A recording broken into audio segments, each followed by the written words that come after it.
Hello दोस्तों, स्वागत है आप सभी का इस चैनल पे। मेरा नाम है Debashish and this is an एडिसापनो प्रोडक्शन। काफ़ी सारे लोग एमटेक में एडमिशन ले रहे हैं, काफ़ी सारे लोग एमटेक कर रहे हैं मेरे सारे व्यूवर्स में।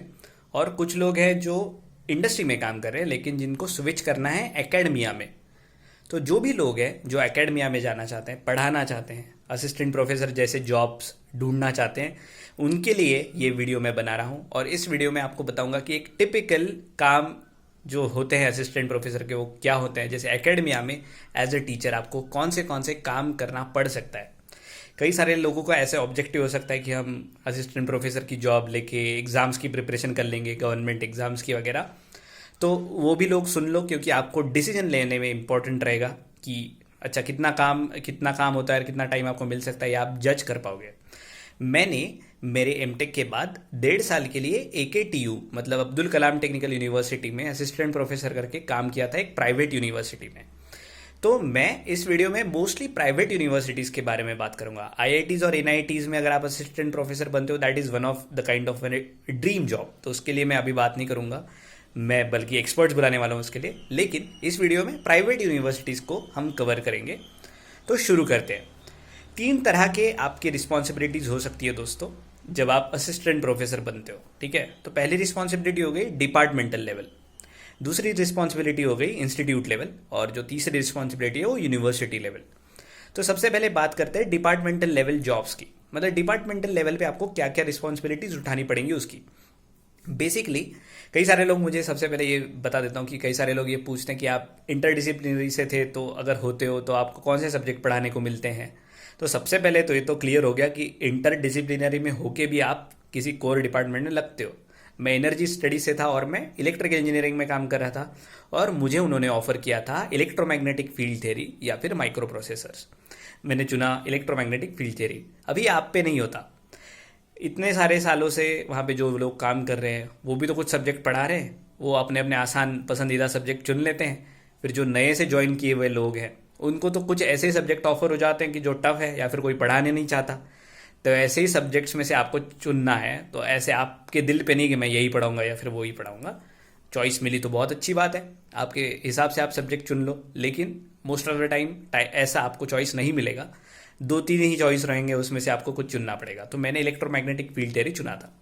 तो डिपार्टमेंटल लेवल पे टीचिंग और टीचिंग से रिलेटेड कुछ चीज़ें होती हैं जो आप कर सकते हो, जो आपको करनी पड़ती है। और फिर डेटा कलेक्शन का एक काम होता है। तो सबसे पहले बात करता हूँ मैं टीचिंग की। Teaching is one of the best things that happens with an assistant professor. मैं खुद टीचर बनना चाहता था, मैं स्टार्टिंग से ही। मैं बैक बेंचर रहा हूँ, मुझे पता है कि एक चीज़ ना समझने में कितना ऐसे फ्रस्ट्रेशन होता है, और टीचर क्या क्या चीज़ें नहीं बोलते मैं हमेशा लिस्ट आउट करता था। ये बताना चाहिए, ये बताना चाहिए, क्यों पढ़ रहे ये बताना चाहिए। तो मैं पहले से इस ओरिएंटेशन में से था कि मैं अच्छा टीचर बनना चाहता हूँ। और टीचिंग ये बहुत सेटिस्फैक्ट्री भी होता है। लेकिन जो लोग स्टेज फ्राइट में, जैसे जिनको स्टेज डेयरिंग नहीं है, उन लोगों के लिए बहुत टफ जॉब है। क्योंकि मैं ध्यान देता हूँ आगे जो बच्चे बैठे हुए होते हैं ना, जो इंजीनियरिंग के बच्चे होते हैं, वो बहुत खुरापती लोग होते हैं, बहुत ज़बरदस्त लोग होते हैं। वो they can see right through you, और वो आपके सारे इमोशंस जान लेते हैं। उनको पता होता है इस आदमी को कैसे लग रहा है। वो आपको नाम से चिढ़ाते हैं, वो आपको अलग अलग ये they can get under your skin and they can literally frustrate you. तो आपको वो क्लास छोड़ के भागने की ये करेंगे। मतलब आप बोलोगे नहीं पढ़ा था मैं, तो लोग ऐसे मतलब टेंशन में होते हैं कभी कभी, आगे स्टेज पे जाके पढ़ाना है। तो अगर ये क्वालिटी आप में नहीं है तो ये जॉब प्लीज़ मत चुनिएगा, ठीक है। तो teaching is one of the best things अगर आपको ये चीज़ आती है। क्योंकि जब आप अच्छा लेसन या फिर अच्छा लेक्चर लेके आते हो तो आपको बहुत अच्छा लगता है, क्योंकि स्टूडेंट लोग उतने ही खुश होते हैं आपसे। अगर वो कॉन्सेप्ट आपने उनको पढ़ा दिया तो वो हमेशा के लिए आपको याद रखेंगे कि ये कॉन्सेप्ट इस सर ने, इस मैडम ने मेरे को पढ़ाया था। तो आप इम्पैक्ट करते हो, इम्पैक्टफुल जॉब है टीचिंग का। लेकिन दोस्तों टीचिंग का लोड कितना होता है असिस्टेंट प्रोफेसर का जब आप जॉब करते हो? हाफ लोड होता है, max to max half load. 40 घंटा पर वीक यूजुअली इंडस्ट्री या फिर एकेडमिया में काम चलता है।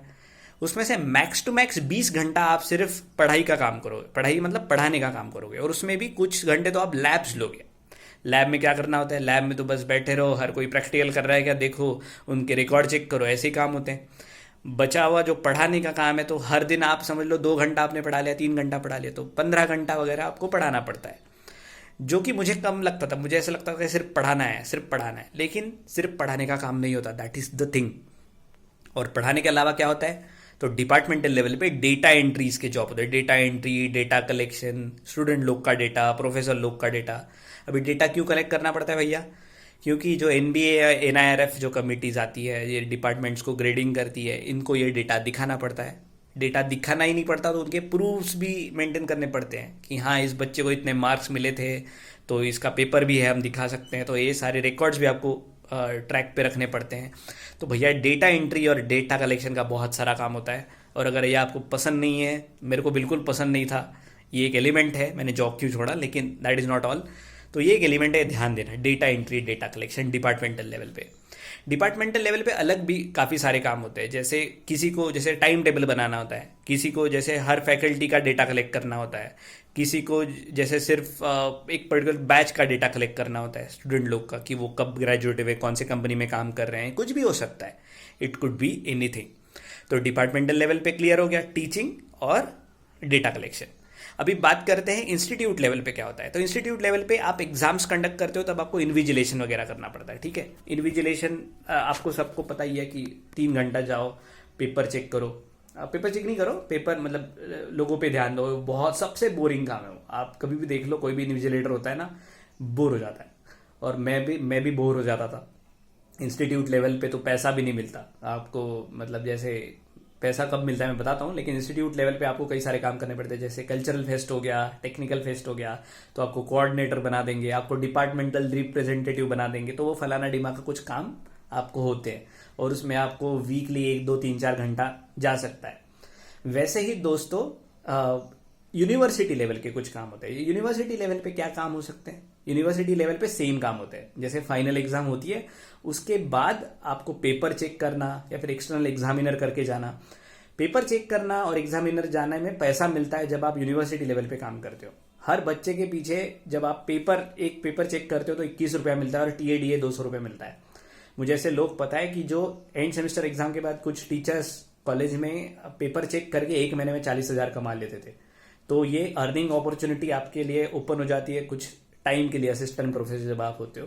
वैसे आप एक्सटर्नल फैकल्टी जाके हर बच्चे का वाइवा लेते हो तो उसके पीछे आपको 15 रुपया मिलता है। मुझे एग्जैक्टली नहीं याद 15 है क्या है, लेकिन कुछ ना कुछ तो पैसा जरूर मिलता है। तो पैसा कमाने का काम जो है या फिर अपॉर्चुनिटी है यूनिवर्सिटी लेवल पे ओपन हो जाता है। तो यूनिवर्सिटी लेवल के जो काम होते हैं वो सेम होते हैं इंस्टीट्यूट लेवल की जगह, लेकिन उसमें पैसा मिलता है।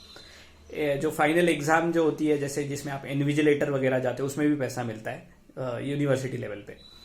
तो ये सारे काम जैसे डिपार्टमेंटल लेवल, इंस्टीट्यूट लेवल और यूनिवर्सिटी लेवल मिला के भी आपको बहुत ज़्यादा लोड नहीं होता। कुछ दिन ऐसे होंगे कि जहाँ पे आपको बहुत सारा काम था। एक बार जैसे डिपार्टमेंटल लेवल पे आप डेटा कलेक्ट करके एंटर कर लिया आपने एक बार, तो सिर्फ वो मेंटेनिंग तो करना होता है, तो इसलिए काम कम हो जाता है बाद में, लेकिन पहले पहले बहुत होता है। तो अलग अलग दिन अलग अलग टाइप का काम होता है, इसलिए आपको टाइम मिलता है। और एक अच्छी चीज़ ये है कि इंडस्ट्री की तरह यहाँ पे ओवर टाइम करना है या फिर लोग बैठे हुए हैं, टाइम हो गया। हमारे यहाँ पे तो भैया 5 बजते लोग भाग जाते थे ऐसे फटाफट। तो आप फैमिली को बहुत अच्छे से टाइम दे सकते हो, खुद को बहुत टाइम दे सकते हो। अगर आप एग्जाम्स के लिए प्रिपेयर करें तो सबसे बढ़िया है आपके लिए असिस्टेंट प्रोफेसर का जॉब, ठीक है। तो इन चीज़ों को ध्यान रखते हुए ये जॉब चुनना, मैं आगे कुछ आने वाले वीडियोस में ये कवर करूंगा कि मैंने जॉब क्यों छोड़ा, ठीक है। उसमें से एक कारण तो डेटा एंट्री का ये था, ये मेरे को बिल्कुल पसंद नहीं था और मैं बिल्कुल काम नहीं करता था वो।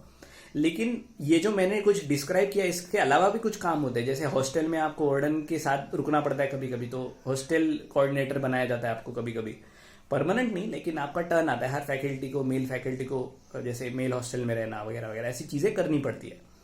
तो रिस्पॉन्सिबिलिटीज कुछ भी हो सकती है और वो हर दिन अलग आपके पास आएंगी, लेकिन इसके मतलब इंस्पाइट ऑफ दिस आपको बहुत सारा टाइम मिलेगा, आप कई सारी चीज़ें कर सकते हो।